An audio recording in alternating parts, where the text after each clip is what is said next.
प्रधानमंत्री नरेंद्र मोदी ने प्राण प्रतिष्ठा के बहाने राम के सरोकारों से भविष्य का एजेंडा भी साध लिया। कल अपने भाषण में उनके भाषण को ही लेकर बात करेंगे इस रिपोर्ट में। उन्होंने राम से सनातन संस्कृति, सांस्कृतिक राष्ट्रवाद, सोशल इंजीनियरिंग से जुड़े सरोकारों के उल्लेख से अतीत की विरासत की याद दिलाई और पीएम ने बिना नाम लिए सनातन संस्कृति को चुनौती देने की साजिशों का उल्लेख कर संकेतों से ऐसे लोगों को सबक सिखाने के लिए कहा। राम को समस्या नहीं समाधान बताकर लोगों से एक तरह से राम नाम का विरोध करने वालों को करारा जवाब प्रधानमंत्री ने अपने भाषण में दे दिया।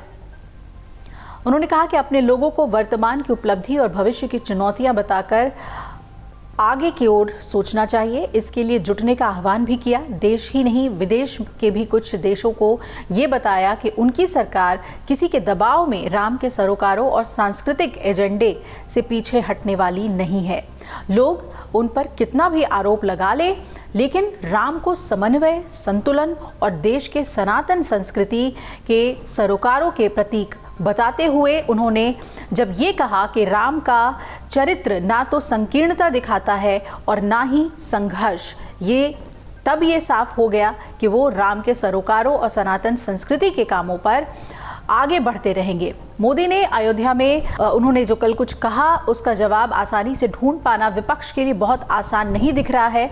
उन्होंने लोगों के सामने देश के विकास का 1000 साल का एजेंडा रखते हुए भाजपा की संभावनाओं को विस्तार दे दिया। इतनी बड़ी लकीर को पार करना विपक्ष के लिए आसान नहीं होगा। पीएम मोदी ने यह कहते हुए कि कुछ लोग कहते थे कि राम मंदिर बना तो आग लग जाएगी, ऐसे लोग राम की पवित्रता के भाव को समझ नहीं पाए। ये नहीं समझ पाए कि राम भारत की आत्मा है। एक तरह से यह संदेश दिया कि राम को शक्तिहीन और काल्पनिक बताने वाले देश का भला नहीं कर सकते। उन्होंने राम को सनातन संस्कृति की शक्ति का प्रतीक बताते हुए विरोधियों को चुनौती दी कि उन्हें राम के अस्तित्व को स्वीकार करना होगा। एक तरह से यह भी संदेश देने की कोशिश की कि राम के नाम से वोट गणित बिगड़ जाने वालों की नीतियों के कारण ही मंदिर बनने में देरी हुई। सबकी जिम्मेदारी है कि वो राम के अस्तित्व को नकारने वालों को राम की ताकत का एहसास कराएं। संविधान की पहली प्रति में श्री राम के चित्र होने के बावजूद प्रभु श्री राम के अस्तित्व की लंबी कानूनी लड़ाई लड़ने की मजबूरी का जिक्र करते हुए मोदी ने अतीत की सरकारों की तुष्टीकरण वाली नीति पर भी हमला बोला।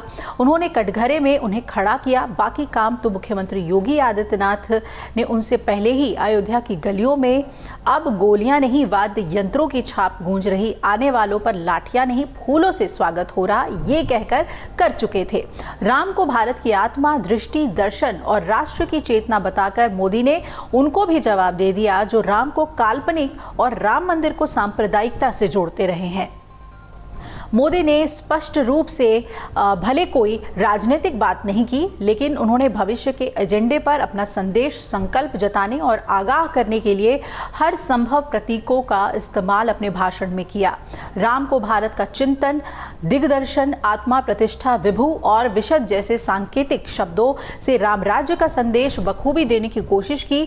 वो लोगों को ये भरोसा देकर ही लौटे कि उनका साथ देते रहें, समर्थन और समर्थक बढ़ाते रहें, बाकी उन पर छोड़ दें। प्रधानमंत्री ने भाषणों में एक बार फिर हिंदुत्व का नाम नहीं लिया, लेकिन इसे भी धार देने से वो चूके नहीं।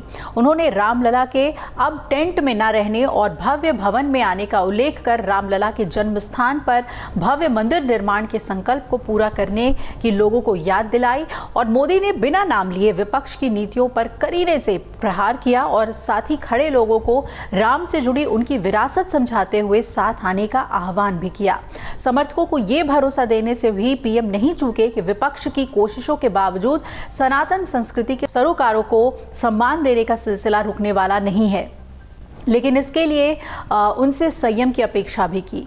उन्होंने कहा कि राम ऊर्जा है, आग नहीं कहते हुए उन्होंने अपने लोगों को प्राण प्रतिष्ठा को विजय के रूप में न देखने की सलाह दी। एक तरह से सचेत करने की कोशिश की कि उत्साह में कुछ ऐसा ना करें कि विरोधियों को मौका मिल जाए। एक तरह से ये भी समझा दिया कि अभी बहुत कुछ करना है, इसके लिए संयम और शांति ज़रूरी है।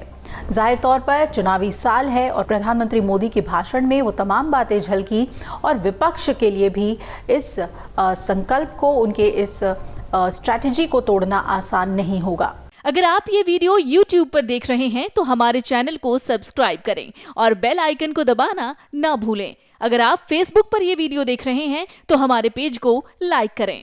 अगर आप ये वीडियो YouTube पर देख रहे हैं तो हमारे चैनल को सब्सक्राइब करें और बेल आइकन को दबाना ना भूलें। अगर आप फेसबुक पर यह वीडियो देख रहे हैं तो हमारे पेज को लाइक करें।